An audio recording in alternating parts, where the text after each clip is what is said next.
Simple ಆಗಿ ಹೇಳಿ ಆಮೇಲೆ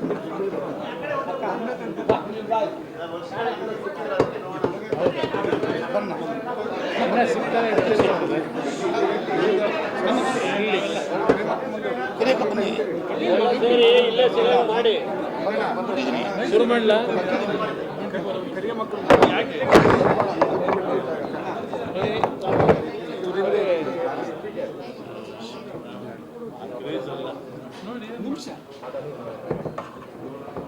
ಇವತ್ತಿನ ದಿನ ರಾಜ್ಯ ಸರ್ಕಾರದ ಕೈಗಾರಿಕಾ ಸಚಿವರೊಂದಿಗೆ ರಾಜ್ಯದಲ್ಲಿ ಹಾಗೂ ವಿಶೇಷವಾಗಿ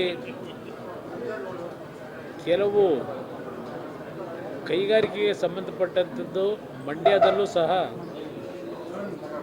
ಜನತೆಯ ನಿರೀಕ್ಷೆ ಏನಿದೆ ಆ ಭಾಗದಲ್ಲಿ ನನ್ನನ್ನು ಆಯ್ಕೆ ಮಾಡಿದ ಮೇಲೆ ಆ ಹಿನ್ನೆಲೆಯಲ್ಲಿ ಇವತ್ತು ರಾಜ್ಯ ಸರ್ಕಾರದ ಕೈಗಾರಿಕಾ ಸಚಿವರ ಜೊತೆ ಸರ್ಕಾರದ ಹಲವಾರು ಇಲಾಖೆ ಅಧಿಕಾರಿಗಳೊಂದಿಗೆ ಒಂದು ಸಭೆಯನ್ನು ಕರೆದಿದ್ದಾರೆ.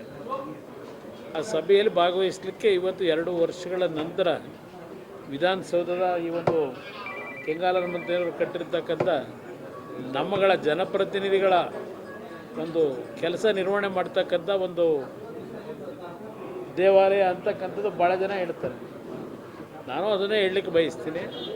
ಆದರೆ ನಾನು ಹೃದಯದಿಂದ ಹೇಳ್ತಾ ಇದ್ದೇನೆ, ಇದು ಸಾರ್ವಜನಿಕರಿಗೆ, ಈ ನಾಡಿನ ಪ್ರತಿಯೊಂದು ಸಂಕಷ್ಟದಲ್ಲಿರ್ತಕ್ಕಂಥವರಿಗೆ ಸೇವೆ ಸಲ್ಲಿಸ್ತಕ್ಕಂಥ ಒಂದು ದೇವಾಲಯ ಇದು. ಅದರಿಂದ ಇವತ್ತಿನ ಕಾರ್ಯಕ್ರಮದಲ್ಲಿ ಬಂದಿದ್ದೇನೆ, ಭಾಗವಹಿಸ್ತೇನೆ.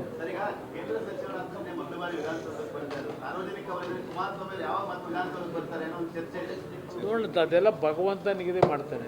ಜನತೆ ಜೊತೆಗೆ, ಜನತೆ ಆಶೀರ್ವಾದ ಜೊತೆಗೆ ಆ ಭಗವಂತ ಏನೇನು ನಮ್ಮ ಹಣೆಯಲ್ಲಿ ಬರೆದಿರ್ತಾನೆ ಅದರ ಪ್ರಕಾರ ನಾವು ಈ ಒಂದು ಕೆಲಸವನ್ನು ನಿರ್ವಹಣೆ ಮಾಡಬೇಕಾಗ್ತದೆ. ನೋಡೋಣ, ಮುಂದಿನ ದಿನಗಳಲ್ಲಿ ಏನೇನು ಭಗವಂತನ ಇಚ್ಛೆ ಇದೆ ಅದ್ರ ಜೊತೆಗೆ ನಮ್ಮ ಮೈತ್ರಿ ಪಕ್ಷದ ಒಂದು ಹೊಂದಾಣಿಕೆ ಏನಿದೆ ಅದರಿಂದ ಇವತ್ತು ದೆಹಲಿಯ ಹಿರಿಯ ಹೈಕಮಾಂಡ್ ಏನಿದೆ, BJPಯ ಹಿರಿಯ ನಾಯಕರಿರ್ಬೋದು, ರಾಜ್ಯದ ನಾಯಕರುಗಳಿರ್ಬೋದು, ನಾವೆಲ್ಲ ಜೊತೆಗೂಡಿ ಮುಂದಿನ ದಿನಗಳಲ್ಲಿ ವಿಧಾನಸೌಧಕ್ಕೆ ಬರ್ತಕ್ಕಂಥದ್ದಕ್ಕೆ ಪ್ರಯತ್ನ ಪಡ್ತೀವಿ ಜನತೆಯ ಆಶೀರ್ವಾದದಿಂದ.